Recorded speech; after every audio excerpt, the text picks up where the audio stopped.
मी सध्या अलिबाग बीचवर आहे आणि अलिबाग बीचवर सध्या धमाल मस्ती सुरू झालेली आहे। या ठिकाणी डर्ट बाईकचा आनंद घेण्यासाठी पर्यटक मोठ्या प्रमाणात आलेले आहेत। त्यासोबतच इथले जे हॉटेल्स आहेत, बीचेस आहेत, त्या सगळ्या ठिकाणी आपल्याला मोठ्या प्रमाणामध्ये पर्यटक पाहायला मिळतात। ही सगळी दृश्य पहा या ठिकाणची आपल्या लक्षात येईल की दुरून जे पर्यटक आहेत ते इथल्या वाळूमध्ये खेळण्यासाठी, त्यासोबतच इथल्या घोडागाडीची राईड्स करण्यासाठी, इथली कॅमल राईड करण्यासाठी, त्यासोबतच इथले स्पोर्ट्स ॲक्टिव्हिटी करण्यासाठी मोठ्या प्रमाणामध्ये या ठिकाणी पोहोचलेले आहे।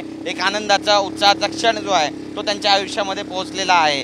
एकीकडे खळखळता समुद्र आहे, समुद्राच्या लाटा पहा या ठिकाणी किती मोठ्या प्रमाणामध्ये या लाटांचा आस्वाद घेताना आपल्याला हे सगळे पर्यटक पाहायला मिळतात। डर्ट बाईकचा आनंद लुटताना या ठिकाणी पाहायला मिळतात आणि या सगळ्या गाड्या या ठिकाणाहून धावतानाचं चित्र आहे। जी तरुणाई आहे ती बीचवर बसलेली आहे, आपल्याला हात दाखवत आहे। या ठिकाणची दृश्य पुन्हा एकदा कॅमेरामॅन योगेशला देखील सांगेल की दाखवावी की कशा पद्धतीने या ठिकाणी तरुणाई जी आहे ती आनंदी झालेली आहे। हॅपी न्यू इयर या ठिकाणी बोललं जातं आणि त्यासोबतच दुरून जे पर्यटक आहेत ते पोहोचलेले आहेत। दुपारची वेळ पण तरी देखील आनंदात कुठलीही कमी नाही आहे, कुठलंही कॉम्प्रोमाइज नाही आहे आणि हा संपूर्ण समुद्र किनारा जो आहे तो पर्यटकांनी बहरलेला आहे। आनंद आहे, उत्साह आहे, जोश आहे आणि त्यासोबतच नववर्षाचं स्वागत करण्यासाठी तितकीच ताकदसुद्धा आहे आणि त्यामुळे नववर्षाचं जोशात जल्लोषात स्वागत होतं आहे।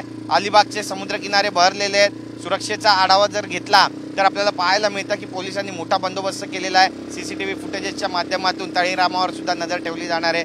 त्यामुळे सुरक्षित आनंदाच्या वातावरणामध्ये 31st साजरा करायचा आहे, नववर्षाचं स्वागत करायचं आहे आणि यासाठी तरुणाई बेफाम झाली आहे। कॅमेरा पर्सन योगेश गुरवचा, गिरीश गायकवाड, TV9 मराठी, अलिबाग।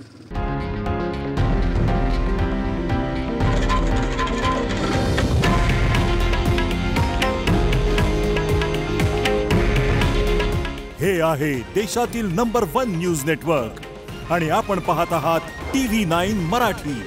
काळजी तुमची, हित महाराष्ट्राचं।